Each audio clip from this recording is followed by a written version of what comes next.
Discipline is the real superpower. The girl who kept her promise. What if you could have a superpower that nobody could see, nobody could buy, and nobody could take away from you? It wouldn't make you stronger overnight. It wouldn't make you successful in one day. But if you used it every day, it could completely change your future. That superpower is discipline. This is the story of a young woman who discovered that motivation disappears, circumstances change, and people come and go. But discipline can keep you moving when everything else fails.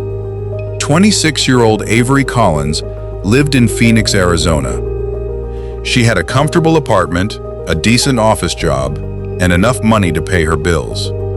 But Avery wasn't happy. For years, she had dreamed of becoming a professional fitness trainer and opening a small wellness studio for people who couldn't afford expensive gyms. She had made dozens of plans. Every January, she wrote new goals. Every Sunday, she promised herself that Monday would be different. But Monday always arrived with another excuse. I'm too tired. I'll start next week. I don't have enough time.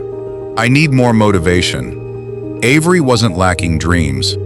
She was lacking consistency. One summer morning, something happened that forced her to look honestly at herself.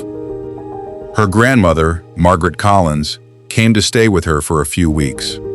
Margaret was 72 years old and had always been one of the most disciplined people Avery knew. Every morning at 5:30, Margaret woke up. She made her bed. She drank water. She walked around the neighborhood. Then she sat at the kitchen table and wrote in a small notebook. Avery found it strange. One morning she finally asked, "Grandma, why do you wake up so early every day?" "You don't have to." Margaret smiled. "That's exactly why I do it." Avery laughed. "I don't understand." Margaret closed her notebook. Discipline isn't doing something because someone forces you. It's doing something because you decided it matters. Those words stayed with Avery. The next morning, Margaret placed 2 alarm clocks beside Avery's bed. "What's this for?" Avery asked.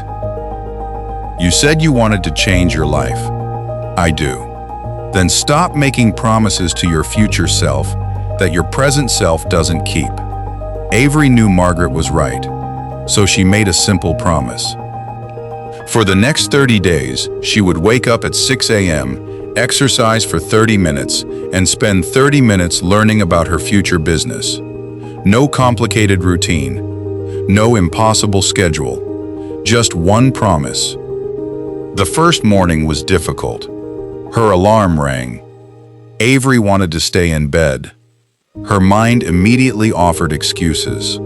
"You worked late yesterday. You can start tomorrow. You need more sleep." Then she remembered her grandmother's words.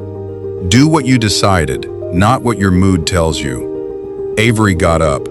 She exercised. Then she studied.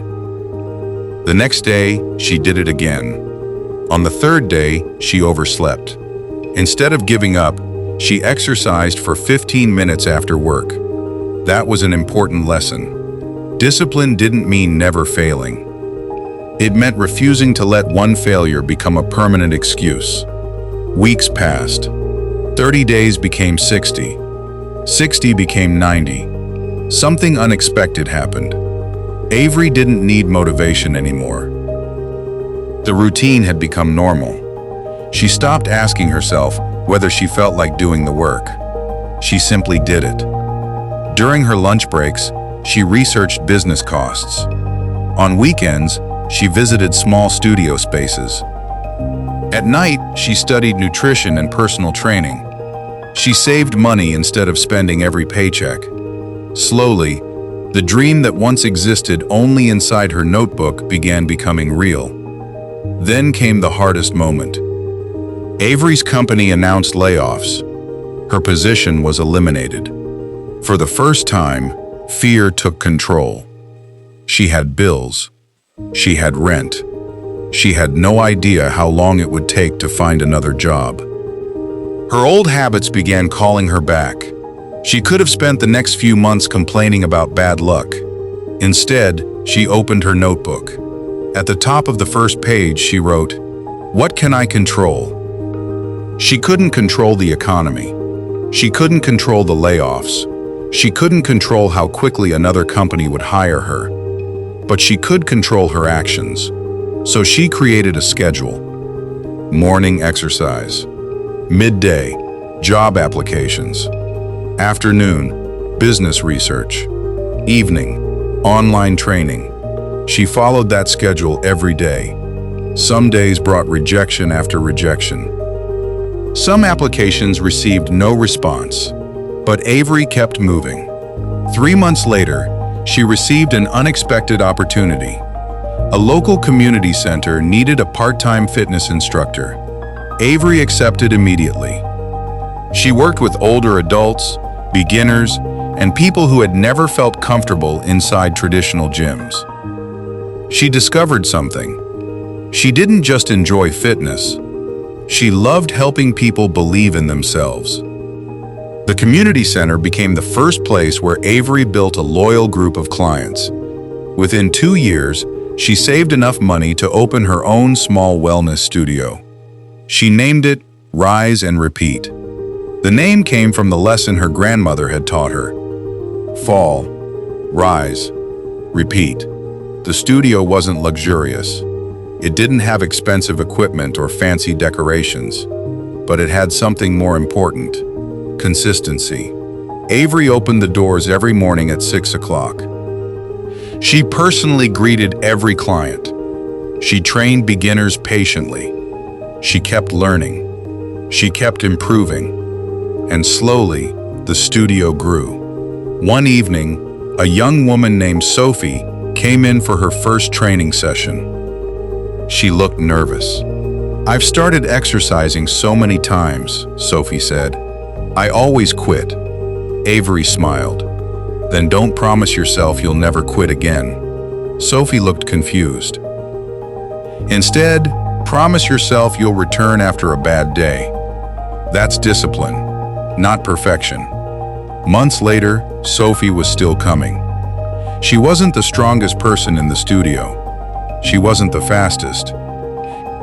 But she kept showing up. One morning, she looked at Avery and said, "I finally understand." "Understand what?" "I thought successful people were more motivated than me." Avery smiled. "They're not. They've just learned how to keep their promises when motivation disappears." That sentence became one of Avery's favorite lessons. Years later, Rise and Repeat expanded into 2 locations. Avery never forgot where she started. She still kept the same notebook. On the first page was the question that had changed her life: "What can I control?" Underneath it, she had written, "My choices, my effort, my habits, my response." She understood something now. Discipline wasn't punishment. It was freedom. Because when you become disciplined, you don't have to depend on motivation. You don't have to wait for perfect circumstances. You don't have to feel confident every morning. You simply know what matters, and you keep moving toward it. So if your life feels stuck right now, don't search for a magical solution. Start smaller. Wake up when you said you would. Finish what you started. Spend less time making excuses. Learn something useful every day. Keep promises to yourself. And when you fail, don't call yourself a failure. Get back on track. Because the most powerful person isn't always the most talented. It isn't always the smartest. And it certainly isn't always the luckiest. Sometimes, it's simply the person who keeps showing up. If this story inspired you, share it with someone who needs a little discipline in their life. And if you enjoy motivational stories about mindset, success, personal growth, and powerful life lessons, subscribe to this channel and turn on notifications for more inspiring stories. Remember, motivation can start the journey, but discipline is what carries you to the destination.